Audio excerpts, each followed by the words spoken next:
Podcast Kako si na poslu realizujemo u saradnji sa Neurokalm Zdravlja Leskovac. I odmah i kao da ne postoji tradicionalno.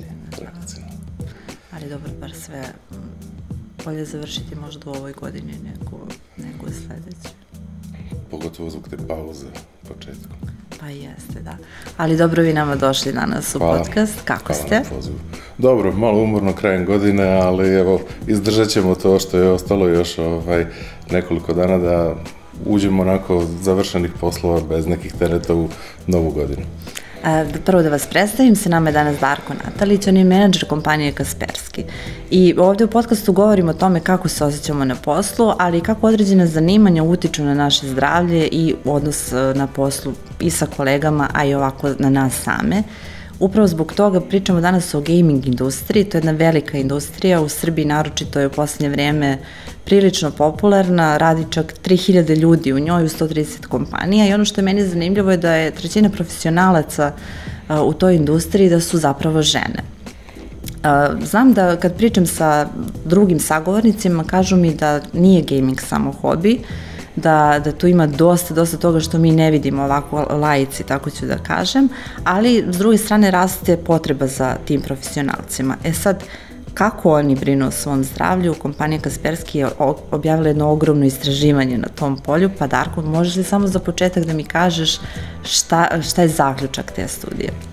Pa mi smo u jesen 2022. godine organizovali jedno opsežno istraživanje na gejmerskoj populaciji u 21 zemlji širom sveta na uzorku od 10.000 gejmera.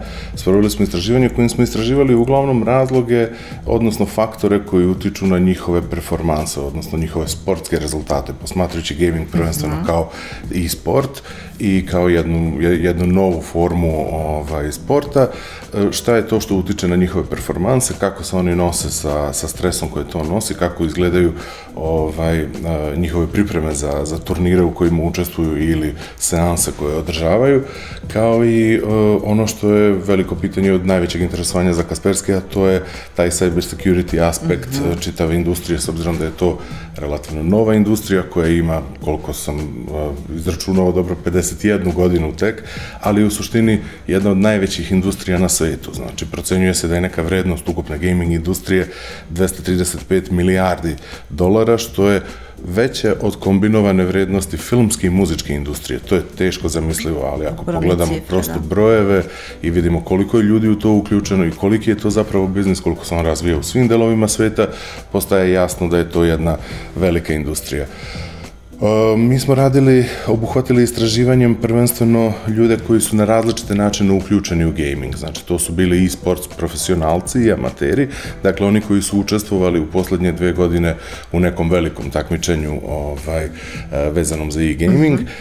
Zatim smo obuhvatili i gejmere, odnosno one koji su hardcore gejmeri, koji provode više od 20 sati nedeljno trenirajući i igrajući igre, i one koji su takozvani ti gadget gejmeri, odnosno ljudi koji investiraju značajne svote novca u opremu pod pretpostavkom da je jedan deo najvažniji moment performansi, zapravo performanse njihove opreme i da je to ono što im najviše pomaže u uspehu. I konačno i influencere, što je jedna opet nova kategorija koji streamuju svoje mečeve i tu smo obuhvatili znači i one top influencere koji rade streaminge jednom nedeljno i imaju preko 100.000 pratilaca ili one malo manje koji to rade jednom mesečno i imaju preko 1000 pratilaca mesečno. Ono što su nalazi na toj populaciji bili su donekle i zanimljivi i razlikuju se u zavisnosti od ovih kategorija, što je donekle i jasno. To sam i htjela da pitam da li se razlikuju, ali prvo samo ta cifra me zanima, to je 42%, koliko mi se čini da je ispitanih, da je odgovorilo da brine o svom mentalnom zdravlju. Jeste, 42% njih je bilo koji su se izjasnili da aktivno rade nešto za svoje zdravlje. U suštini 76% ispitanika je navelo mentalno zdravlje kao jedan od osnovnih faktora za uspeh.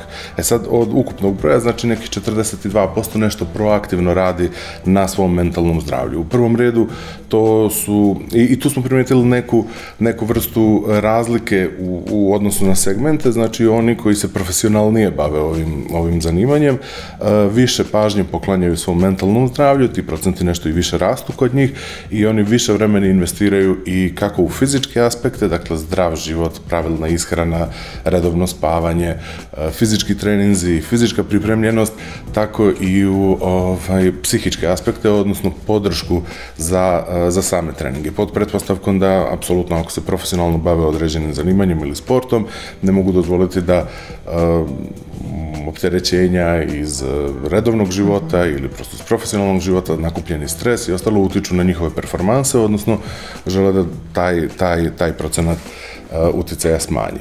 Mimo toga, to nije naravno jedini faktor koji je bitan. Ono što je i očekivano, nekih 91% je navelo da su to performanse opreme koju koriste, dakle, jačina procesora računara, kvalitet internet veze i nekih 72%, dakle skoro 3/4 je se izjasnilo da su to, na primjer, gadgeti, gamerski gadgeti kao što je headset, mikrofon, zvučnik, monitor, pad za miš, tastatura i ostala oprema.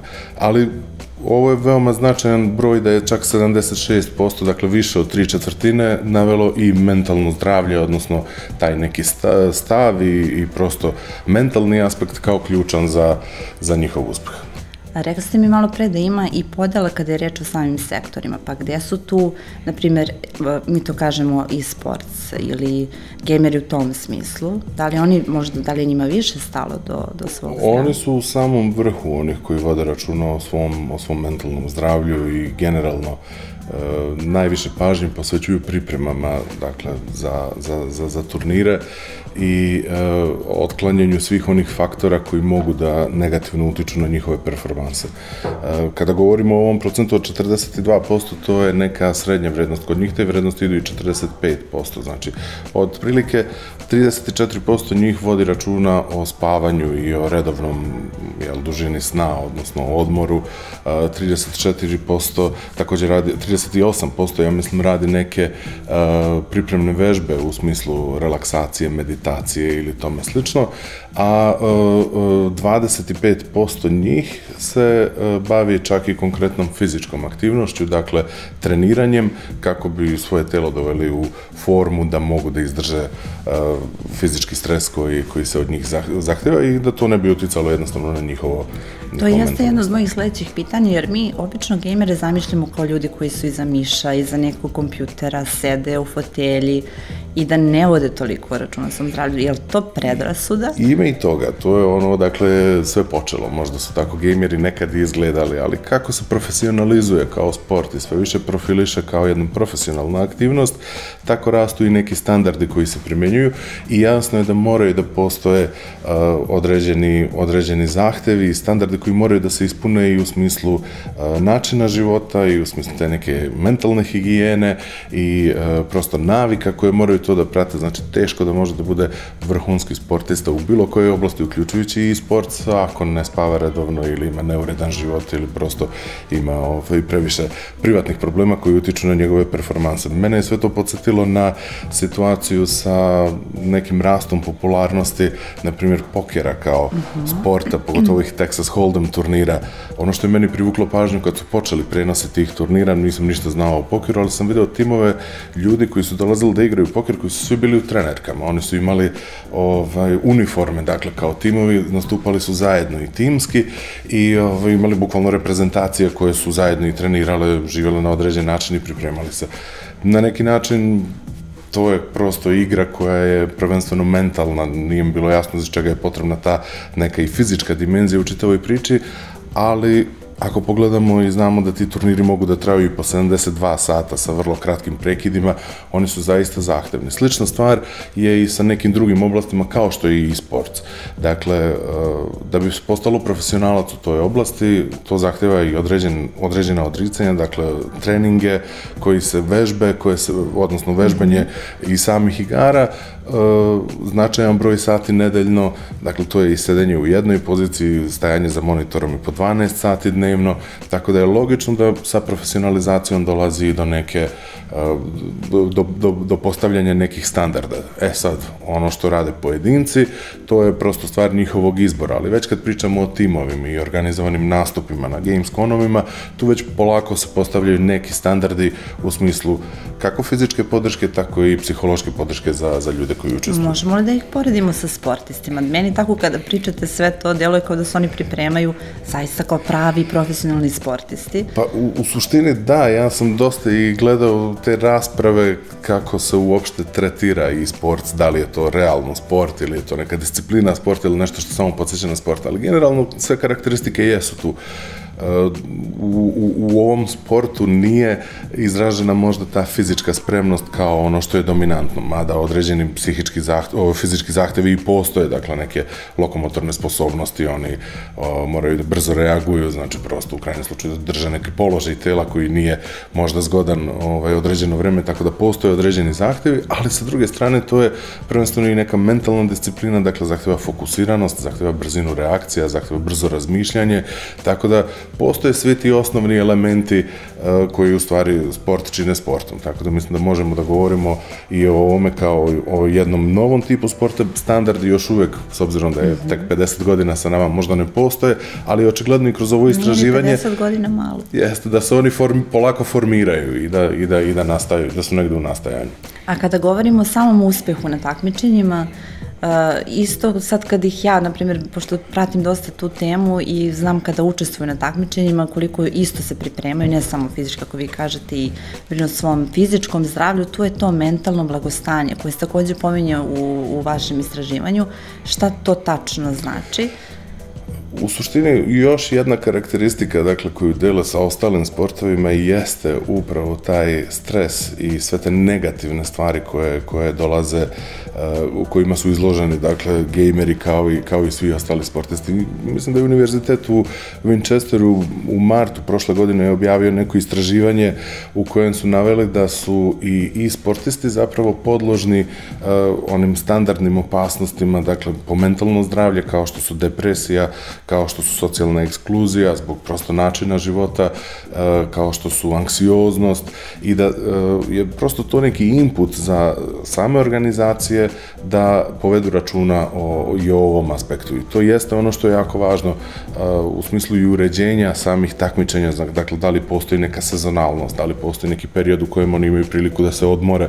Prosto i u tom periodu odmora, naravno, oni imaju periode sa vežbama i vreme koje moraju da odvoje, ali to je prosto nešto što je zahtevno i sa psihičke strane, a sa druge strane zahteva i neko usklađivanje i sa privatnim životom i sa drugim obavezama, i sve ih zajedno čini jedan dosta onako komplikovanu celinu za hendlovanje. Sad, ono što isto možda utiče na njihov stres jeste oprema, u smislu znamo da to nije jeftina oprema, i kako mogu da očuvaju svoje performanse i da nemaju bar stres s te strane. I ne samo to. I to je ono, naravno, gde Kaspersky kao kompanija može da im pomogne. 63% ispitanih gejmera smatra da njihovi akaunti nisu osigurani, dakle da postoji opasnost od preuzimanja. Nekih 33, dakle trećina od svih ispitanih gejmera se već susrelo sa situacijom preuzimanja akaunta. To samo po sebi možda bude, možda deluje bezazleno, jer ako je neko nekome preuzeo akaunt, ok, kako je štetu mogao da napravi, ali ako razmišljamo da su to veliki timovi, da su to u suštini u tim velikim turnirima i ozbiljne nagrade za koje se bore, postoji mnogo načina na koje taj sportski element može da se izuzme i da se igra učini manje fair, a više, kako bih rekao, borbom za dobijanje nekih prednosti na neki možda nesportski način, a to su hakovi, to su primjena čitova, to su razne druge tehnike kojima oni mogu da onemogućuju svoje protivnike ili suparničke timove da bi sebi dali neku prednost. U suštini, i tu smo primetili neku pravilnost, 65% ispitanih smatra da to nije dostojan način na koji mogu da dođu do pobede. Međutim, postoji ipak 35% njih koji su smatrali da su sva sredstva dozvoljena. Kažem opet, što je manji profesionalizam, taj procenat raste, a što je veći profesionalizam, to se sve svodi zaista na jednu fair borbu, ali dakle to je prisutno. Kaspersky je tu da omogući da ne moraju da brinu da primjenom odgovarajućih rješenja ne moraju da brinu o bezbednosti svojih naloga, da uz obraćanje pažnje i odgovarajuće savjete i upoznavanje sa rizicima znaju kako da izbegnu izlaganje rizicima, preuzimanju, ne znam, zaraženih fajlova ili nekih modova koji mogu da naprave probleme, jer šteta koja nastaje, kažem, ako je pogledamo ovako samo po sebi može da izgleda banalno, kao što je, ne znam, gubitak progresa ili gubitak itema koje su ostvarili, ali u onome čime se oni bave, pogotovo ako je to profesionalno opredeljenje, ako je to nešto u što investiraju i svoje vreme i svoju energiju i u krajnjem slučaju i zdravlje i psihičko i mentalno i fizičko, može da bude ozbiljan problem za njih. Ja sad, baš kad dosta govorite o bezbednosti i cyber bezbednosti, to je velika tema i iz ekonomskog ugla kažu da je to jedna od možda najvećih izazova u narednom periodu, osim ekonomskog rasta i svega onoga što čeka kompanije u narednom periodu. Pojavila se, takođe vi ste o tome dosta govorili, jedna nova veština koju moramo svi da usvojimo ili bar oni koji se bave IT-em u smislu profesionalnog odnosa. O čemu se tačno radi? U suštini ono što svi moraju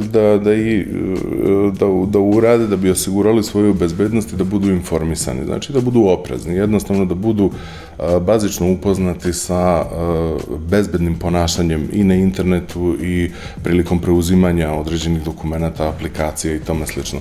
Rizici leže za svakog pojedinca, ali najčešće zavisi od nas samih da li ćemo nasesti, dakle, na zamke koje cyberkriminalci postavljaju pred nas.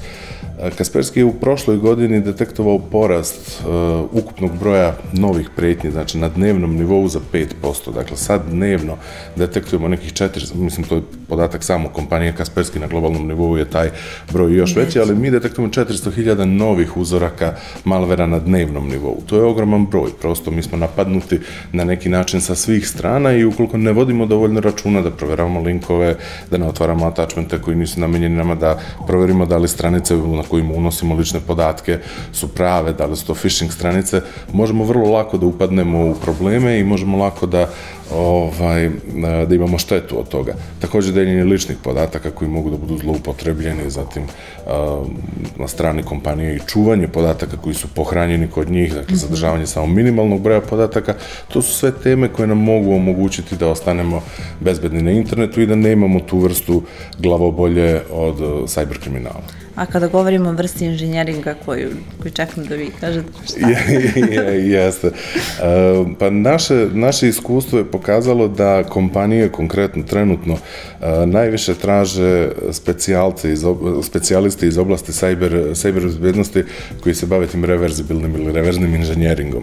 Dakle, šta to podrazumeva? To je jedna napredna veština stručnjaka iz oblasti cyber bezbednosti koji se bave, dakle, što bi prosto moglo da se kaže nekom disekcijom malvera. Dakle, oni proučavaju načine na koji je malver nastao. Evolucija malvera je takva da on postaje sve složeniji svake godine i bukvalno sa svakim novim napadom imamo neke nove tehnike, kod koji se koristi za njihovo pisanje je sve složeniji, često i enkriptovan, dakle teško je shvatiti i kad postoji neki fajl koji se proučava, dakle šta je tačno tu napravilo štetu. Ovo je prosto obuka za stručnjake iz oblasti cyber bezbednosti, kako da pristupe, dakle, tom samom malveru i kako da uspeju da urade tu vrstu razgradnje malvera, da bi proučavanja, dakle, da razumiju mehanizam koji se nalazi u samoj pozadini malvera, kako se on infiltrira u organizacije, znači kako je u stvari namenjen da se koristi, jer su to veoma značajni inputi na osnovu kojih onda kompanija može da zaštiti svoju infrastrukturu i da unapredi svoju bezbednost. Od svih treninga koje Kaspersky nudi kroz svoj program tih X treninga koji je otvoren za sve profesionalce, ovaj se pokazao kao najtraženiji za 2022. godinu, pa pretpostavljamo da je to zapravo i zahtev tržišta i prosto u sklopu svih tih hroničnih nedostataka stručnjaka iz oblasti cyber bezbednosti jedna od oblasti koja će biti definitivno najtraženija. Inače, svi znamo za podatak da je generalno na globalnom nivou, se procenjuje broj stručnjaka iz oblasti cyber bezbednosti koji nedostaju oko 3,5 miliona ljudi. To je takođe važno da pomenemo, da će to biti jedno od važnih zanimanja u narednom periodu. A sad, za kraj, ono što nas obične radnike zanima i dok smo na poslu i kod kuće, kako mi da se zaštitimo na internetu? Pa uz malo opreza ne bi trebalo da imamo previše glavobolje, tu su uvek i rešenja koja mogu da nam pomognu, dakle rešenja za zaštitu na internetu nekog proizvođača sa dobrom reputacijom, dakle neko efikasno sredstvo koje može da nas zaštiti, ali je oprez ono što je prvi korak i ono na što treba da povedemo računa. To znači svakako proveravanje stranica koje posećujemo, na kojima ostavljamo podatke, na koje koristimo za logovanje na određene servise, pogotovo i banking servise, slično. Znači uvijek treba pogledati onu URL adresu, vidjeti da li je to prava adresa koju nosimo ili neka koja imitira nju i koja želi da nam preuzme podatke, ne treba kliknuti na linkove koji dolaze u samom mailu, treba proveriti attachmente, da li je to ono što zaista očekujemo, pogledati ekstenziju, naziv samog attachmenta, pa ga tek onda otvoriti i uopšte uvesti neka pravila koja vrlo jednostavno mogu da budu integrisana u svakodnevne aktivnosti, a koja će omogućiti da sačuvamo bezbednost. A možda i u kompaniji, kako onda kompanije da se postave u tom smislu? Kompanije apsolutno moraju da razmišljaju o treninzima za zaposlene. To je jedan od osnovnih koraka koji će im omogućiti da spreče opasnosti koje dolaze od ljudskog faktora, što je najčešće jedan od glavnih uzroka proboja u sisteme kompanija. Dakle, tu neku bezbednost same infrastrukture je lakše postaviti, a veći izazov je osigurati da neko ne nasedne bilo na te napredne tehnike ovog društvenog inženjeringa, dakle, prosto napredne metode kojima cyberkriminalci pokušavaju da stignu do same mreže kompanije. Prihvatanje svih ažuriranja, dakle, za programe koji postoje, zakrpa koje se izdaju obično u realnom vremenu, skidanje autentičnih programa, znači uvođenje tih šifri koje su po mogućnosti dvofaktorske autentifikacije ili složenih šifri koje uključuju i one simbole koje pretpostavljam da svi kao pojedinačni korisnici ne volimo da koristimo jer nam komplikuju logovanje, ali zapravo to osigurava da naša šifra neće lako biti provaljena od strane cyberkriminalaca. Hvala mnogo na ovim savjetima, ja bih i završila emisiju sa ovim savjetima jer veoma su značajni i naročito ovo vreme kada svi tu nekako bezbednost na internetu malo možda i laički gledamo, a štete mogu biti ogromne. Hvala Darku mnogo. Hvala vama na prilici.